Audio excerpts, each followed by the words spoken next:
Hello guys, chicken tikka masala gravy எப்படி பண்ணுறது பார்க்கலாமா? வாங்க. 1 kg வாஷ் பண்ண சிக்கனில் ஹங்கர், ginger garlic paste, jeera powder, pepper, garam masala, chilli powder, salt, lemon juice, cooking oil and kasuri methi இது எல்லாத்தையும் ஒன்றா சேர்த்து நல்லா மிக்ஸ் பண்ணி அட்லீஸ்ட் 1 ஹவருக்கு நீங்கள் இதை மேரினேட் பண்ணணும். இதை நீங்கள் ஓவர் நைட் ஃப்ரிட்ஜ்லேயும் வைக்கலாம். இப்போ பேன் சூடானதும் நம்ம மேரினேட் பண்ணி வச்சுக்க சிக்கனை ஆட் பண்ணிக்கலாம். இதுக்கு நம்ம ஆயில் சேர்க்கணும்னு அவசியம் இல்லை, பிகாஸ் ஆல்ரெடி நம்ம மேரினேஷனில் ஆட் பண்ணியிருக்கோம்.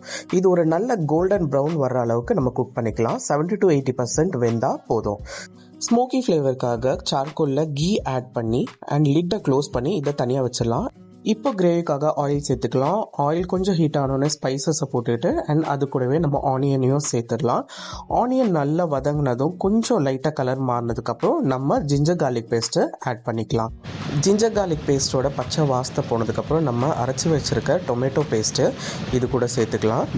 இந்த ஸ்டேஜ்லேயே நம்ம கிரேவிக்கு தேவையான எல்லா மசாலாவையும் ஆட் பண்ணிக்கலாம். Jeera powder, turmeric, coriander powder, chilli powder, salt இது எல்லாத்தையும் சேர்த்து நல்லா மிக்ஸ் பண்ணி மசாலாவோட பச்சை வாசனை போகிற வரைக்கும் வதக்கிக்கலாம். பச்சை வாசனை போடுறதும் நான் 1.5 கப் வாட்டர் சேர்த்துருக்கேன். உங்களுக்கு கிரேவி இன்னும் தண்ணியாக வேணும்னா நீங்கள் 2 கப்பாக கூட சேர்த்துக்கலாம்.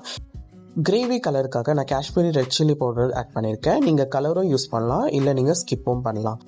இப்போது கிரேவிலேருந்து நல்லா எண்ணெய் பிரிஞ்சு வந்ததுக்கப்புறம் நம்ம ஃப்ரை பண்ணி வச்சுருக்கிற சிக்கனை நம்ம இது கூட ஆட் பண்ணிக்கலாம். சிக்கனை ஆட் பண்ணதுக்கப்புறம் ஒரு வாட்டி நல்லா நம்ம மிக்ஸ் பண்ணிக்கலாம். மிக்ஸ் பண்ணதுக்கப்புறம் 1/2 cup fresh cream, 2 table spoon கிட்ட கசூரி மேத்தியை நம்ம இதில் ஆட் பண்ணிக்கலாம்.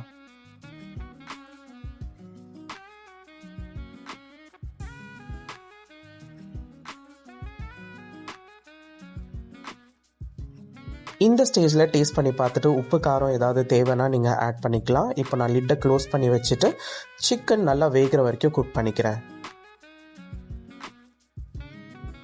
கிரேவி ரொம்ப திக்காக இருந்ததுனால நான் 1/2 கப் வாட்டர் சேர்த்துருக்கேன்.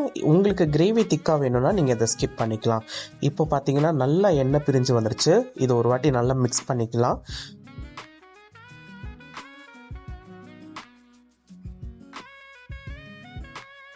ஃபைனலாக garam masala and coriander powder add பண்ணி நம்ம இந்த லிட்டை க்ளோஸ் பண்ணி ஒரு 5 மினிட்ஸ்க்கு விட்டுடலாம்.